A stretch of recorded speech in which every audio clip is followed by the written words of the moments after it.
rolling this out? You said that'll be complete, some of these will be completed by today in terms of all of the cans and alley cans and stuff installed. When did this whole thing start? Right. As you know, the ordinance went into place July 2nd, and we started looking at it hard. We had to put specs out to bid stuff out. We had some design changes we came about. So the first cans hit in early September. First cans were delivered. We have a plant that's going full steam making these. Those alley cans should all be delivered in March. So, from September to now, we've got those 3 wards in. As I mentioned earlier, our first load of carts came in. We actually changed the design of our carts and our equipment, and we're modifying about 20 pieces of equipment so we can handle a different cart that's more economical. So that kind of delayed us a little bit. But now we're going full stream with the production of carts, and we're going to have about 5,000 of them in here by the end of January. And we're working with some grant money we had set aside for another 4,500 carts that'll be due probably in February. So that's why our goal is everything that's out there that's funded will be installed by the end of March. Are you guys taking the stuff to a city facility to separate it in out of single stream, or is that a third-party contractor? It's a third-party contractor. We're fortunate in the city. We have Smurfit up on Natural Bridge and QRS right outside the city, and a guy in First City that we have 3 sources to go to, and it's kind of a competitive thing. There's a lot of unknowns about the quality of material we'll do, how much paper will be in it, and the economics of it all.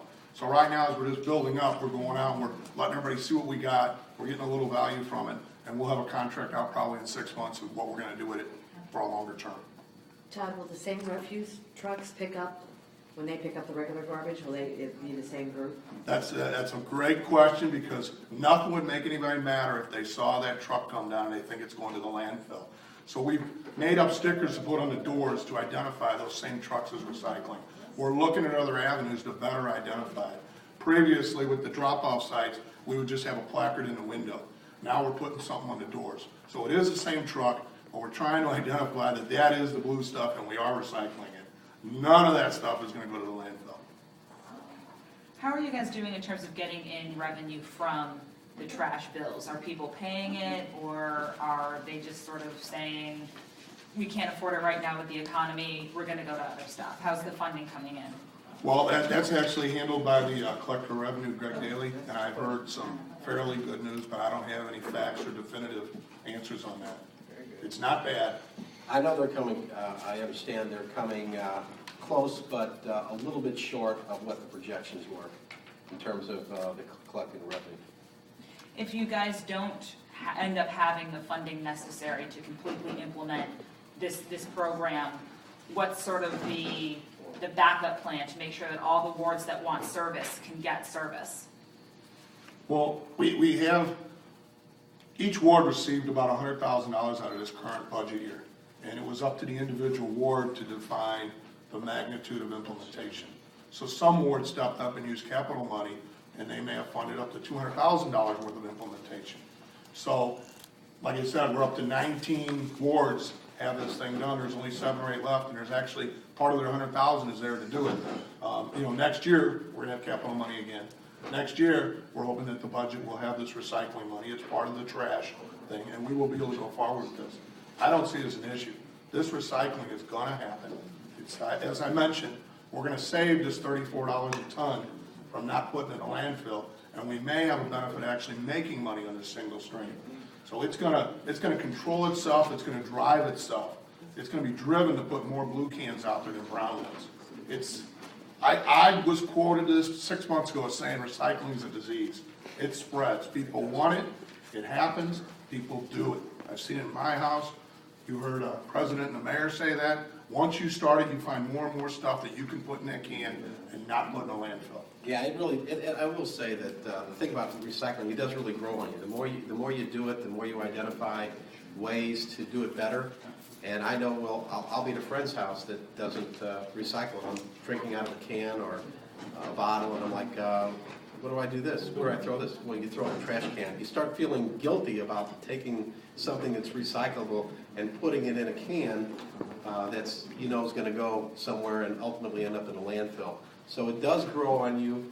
It is very easy. The more you do it, the easier it gets. It doesn't take that long to figure it all out.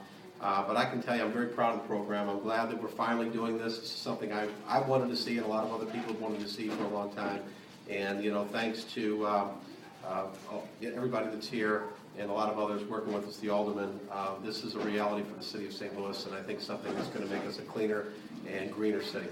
What about the private contractors? I know sort of in the ordinance that they are required to offer the same service that the city offers. Have you guys started checking to make sure that they're going to be implementing recycling, or what's sort of responsibility for those private contractors? No, we haven't. I feel it's very hard to force somebody to do something that you're not doing. My plan would be when we get ourselves looking blue and green, we would add that requirement and start enforcing it. You know, you can't tell somebody to do something that you're not doing, is my theory behind that. So, you know, we're gonna have a massive program rolled out here. July, we get some more money. By next fall, we're gonna be looking way green. You know, we'll look at doing that. I think that will happen. We got time for one more question, and then my participants will be able to answer individually. Any extra jobs created out of this because there's going to be more trucks on the road and things of that nature? Here,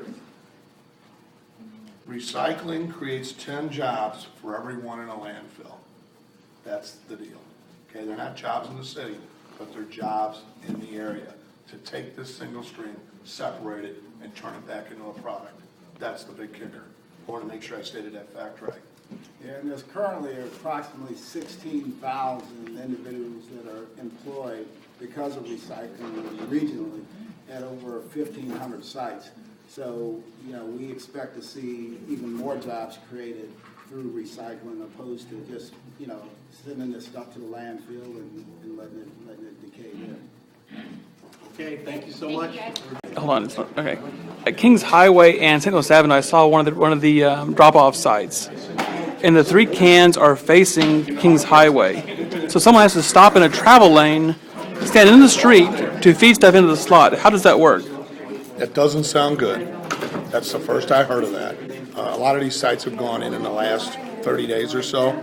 So now that I have that information, I will evaluate it, and more than likely, we're going to have to move it, change it. And what are the 9 wards that will have drop-off sites rather than in-alley service? Is it in the materials? I'm sorry. Is it? No, I don't think I have that right here. No, I just typed it today in an email with somebody. That's why I was thinking I had it here. No, I don't. I don't have it here. I can get it to you. Okay, cool. You got a card?